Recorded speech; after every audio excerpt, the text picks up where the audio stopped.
নমস্কার বন্ধুরা, আজকে বর্ধমান বিশ্ববিদ্যালয়ের ইউজি প্রথম সেমিস্টারের বেঙ্গলি যাদের মাইনর আছে তাদের জন্য গুরুত্বপূর্ণ সাজেশান, ঠিক আছে। এই সাজেশানগুলো তোমরা যদি পড়ো, ঠিক আছে, এর মধ্যে প্রশ্নগুলো পাবে, ঠিক আছে। এর মান 5 আর 10-এর মধ্যে থাকবে, ঠিক আছে। আর যদি ধরো 5 আসে তাহলে সেটা 5 নম্বরের মতন লিখবে, 10 আসলে 10 মতো লিখবে, ঠিক আছে। এখন চলো আমরা শুরু করছি। 10 নম্বরের মধ্যে ইম্পর্টেন্ট হলো মহাকাব্য কাকে বলে, মহাকাব্যের বৈশিষ্ট্যগুলি কি কি, ঠিক আছে। গীতি কবিতা সংজ্ঞা ও লক্ষণ দৃষ্টান্ত দিয়ে আলোচনা করো। গাঁথা কাব্য বলতে কি বোঝো, প্রাচীন ও আধুনিক গাঁথা কাব্যের পার্থক্য নিরূপণ করো।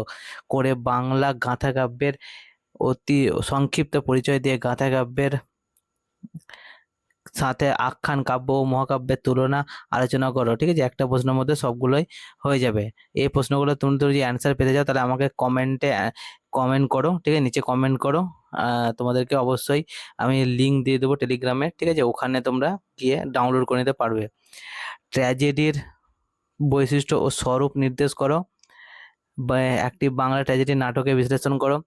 একটি বাংলা অ্যাবসার্ড নাটক বাদল সরকারের বাকি ইতিহাস, ঠিক আছে। একাঙ্ক নাটক কাকে বলে, একাঙ্ক নাটকের রূপ রীতি ও বিকাশ সম্পর্কে আলোচনা করো। একটি একাঙ্ক নাটক সম্পর্কে সংক্ষিপ্ত আলোচনা করো। ফার্স বা প্রহসন এর সংজ্ঞা বৈশিষ্ট্য লেখো। একটি বাংলা প্রহসন নিয়ে আলোচনা করো। আত্মবিলাপ কবিতায় কবি মধুসূদন দত্তের বক্তব্য বিষয়টি তোমার নিজের ভাষায় বুঝিয়ে দাও, অথবা কবি মধুসূদন দত্ত তার আত্মবিলাপ কবিতায় নিজের সম্পর্কে যে কথাগুলি বলেছেন তার গভীরতর তাৎপর্য আলোচনা করো। প্রেমের কবিতা হিসাবে বনলতা সেন কতদূর সার্থক হয়েছে আলোচনা করো। কবিতাটিকে রবীন্দ্রোত্তর যুগের শ্রেষ্ঠ প্রেমের কবিতা বলা যায় কিনা আলোচনা করো। কাজী নজরুল ইসলামের আমার কৈফিয়ত কবিতার মূলভাব ও রচনার সৌন্দর্য আলোচনা করো।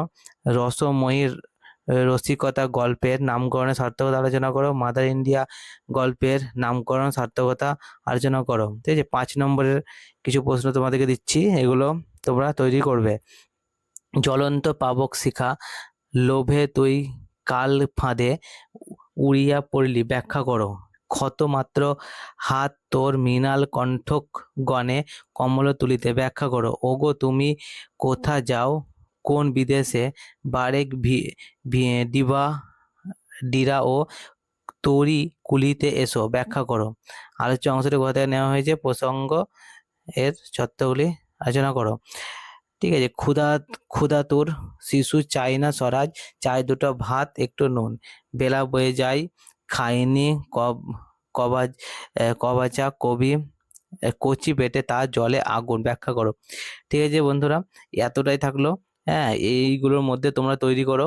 আর যদি ধরো তোমাদের কারো এই প্রশ্নগুলোর অ্যান্সার প্রয়োজন হয় তাহলে আমাকে নিচে কমেন্টে জানাও, তোমাদেরকে আমি অ্যান্সারগুলো প্রোভাইড করব, ঠিক আছে। এগুলোই এতটাই থাকলো, আবার দেখা হবে নেক্সট ভিডিওতে। নমস্কার।